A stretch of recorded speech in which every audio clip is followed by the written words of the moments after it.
வணக்கம் friends, welcome to சுப்பீஸ் wonderland. இன்றைக்கி நம்ம தட்டைப்பயிரை வச்சு ரொம்பவே ஹெல்தி அண்ட் டேஸ்டியான ஸ்நாக்ஸ் ரெசிபி தாங்க பார்க்க போகிறோம்.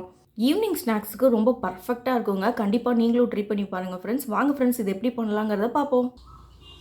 வெள்ளை தட்டைப்பயிரை நான் எடுத்திருக்கேன். இப்போ இந்த வெள்ளை தட்டைப்பயிரை நல்லா வாஷ் பண்ணி க்ளீன் பண்ணிவிட்டு ஒரு நல்ல 4 மணி நேரம் ஊற வச்சு எடுத்திருக்கேன்.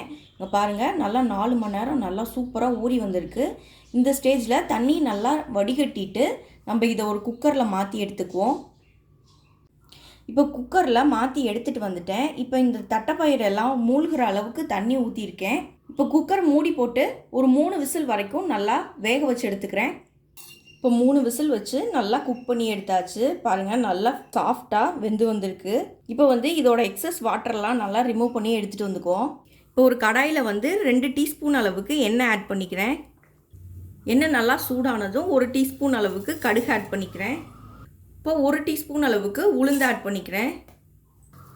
1 டீஸ்பூன் அளவுக்கு கடலைப்பருப்பு ஆட் பண்ணிக்கிறேன். இப்போ ஒரு வரமிளகாவை கிள்ளி இதில் போட்டுக்கிறேன். இதெல்லாம் நல்லா ஃப்ரை ஆகட்டும். இந்த பருப்பெல்லாம் நல்லா செவக்க பொரிஞ்சு வரும்போது ஒரு கொத்து கருவேப்பிலையை இதில் ஆட் பண்ணிக்கிறேன். இதையும் சேர்த்து வதக்கிக்கலாம். இப்போ ஒரு பெரிய வெங்காயத்தை சின்ன சின்னதாக கட் பண்ணி இதில் சேர்த்துக்கிறேன். வதக்கிக்கலாம். இப்போ இதில் கொஞ்சமாக பெருங்காயத்தூள் ஆட் பண்ணிக்கிறேன். இதையும் சேர்த்து வதக்கிக்குவோம். இப்போ வெங்காயம் நல்லா வதங்கினதுக்கப்புறமா நம்ம இந்த வேக வச்சுருந்த தட்டைப்பயிரை இதில் ஆட் பண்ணிக்கலாம்.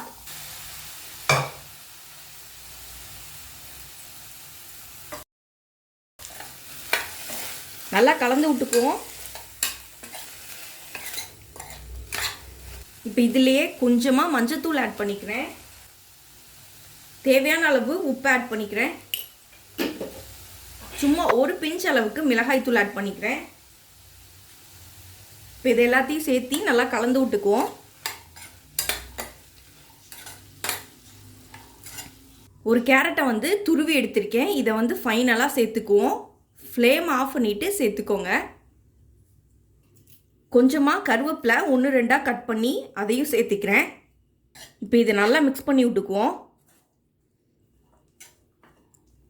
ஃப்ளேம் ஆஃப் பண்ணிவிட்டு இந்த கேரட்டை சேர்த்துக்கோங்க. இந்த கேரட் ரொம்ப வதங்காமல் லைட்டாக கடிப்படும் போது ரொம்ப டேஸ்ட்டாக இருக்கும். குழந்தைங்களாம் ரொம்பவே விரும்பி சாப்பிடுவாங்க. அவ்வளோதாங்க, நமக்கு சூப்பர் அண்ட் ஹெல்த்தியான ஸ்நாக்ஸ் ரெசிபி அருமையாக ரெடி ஆயிடுச்சு. நீங்களும் இதே மாதிரி ட்ரை பண்ணி பாருங்கள் ஃப்ரெண்ட்ஸ். மீண்டும் இன்னொரு நல்ல ரெசிபியோடு உங்களை மீட் பண்ணுறேன். அதுவரை உங்களிடமிருந்து விடைபெறுவது சுப்பீஸ் ஒண்டர்லேண்ட். தேங்க்யூ.